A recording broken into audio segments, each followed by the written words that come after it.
கர்த்தருடைய பரிசுத்த நாமத்துக்கு ஸ்தோத்திரம் உண்டாவதாக.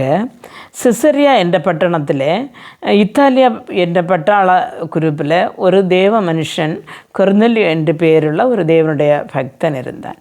அவர் எப்படிப்பட்டவர் என்று சொல்லி அப்போஸ்தலர் நடவடிக்கையின் புத்தகம் 10வது அதிகாரம் 2வது வசனத்திலே சொல்லப்படுகிறது.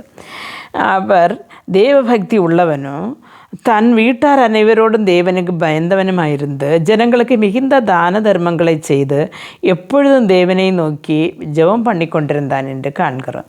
அருமையான தேவனுடைய பிள்ளைகளே, இவர் ரொம்ப பக்தி உள்ளவரும் தேவனுக்கு பயப்படுகிறவரும் அநேகருக்கு உதவி செய்கிறவரும் நல்ல வேலையில் இருந்தவருமாக இருந்தார்.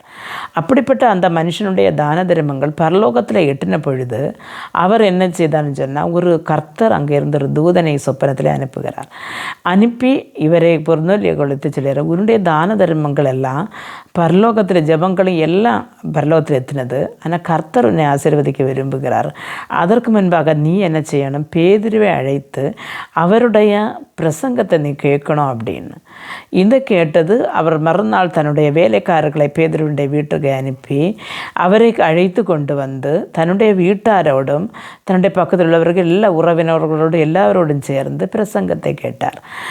பேதுரு அங்கே இயேசுவின் வாழ்க்கை காரியத்தை பற்றி சொல்லி அவர் உயிர்த்தெழுந்ததும் இனியும் நம்மை சேர்க்க வருவார் என்றுள்ள சுவிசேஷத்தை பிரசங்கித்த போது அவர்கள் இயேசுவை விசுவசித்தார்கள். இயேசுவை விசுவசித்த அவர்கள் தண்ணீரில் இறங்கி ஸ்நானம் எடுத்ததாக,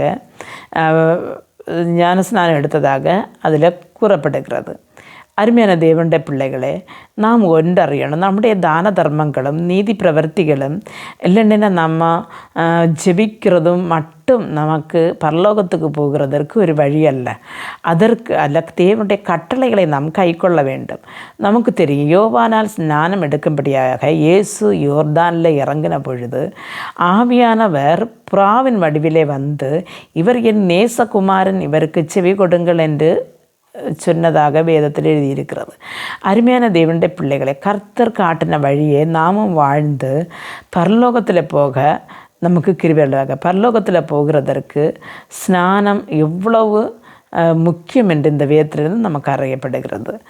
ஜெபிப்போம். எங்களை மிகவும் அன்பாக நேசித்து வழிநடத்துக்கிற எங்கள் நல்ல தகப்பனே, இந்த வார்த்தை கேட்டுக்கொண்டிருந்த உமது பிள்ளைகள் யாராவது நான் இதுவரையும் ஞான ஸ்நானம் எடுக்காமல் இருப்பார்களானால் தேவனுடைய நாமத்தினால், இயேசு கிறிஸ்துவின் நாமத்தினாலே இந்த நாட்களில் அவர்கள் ஆண்டவரை ஸ்நானத்தை எடுத்து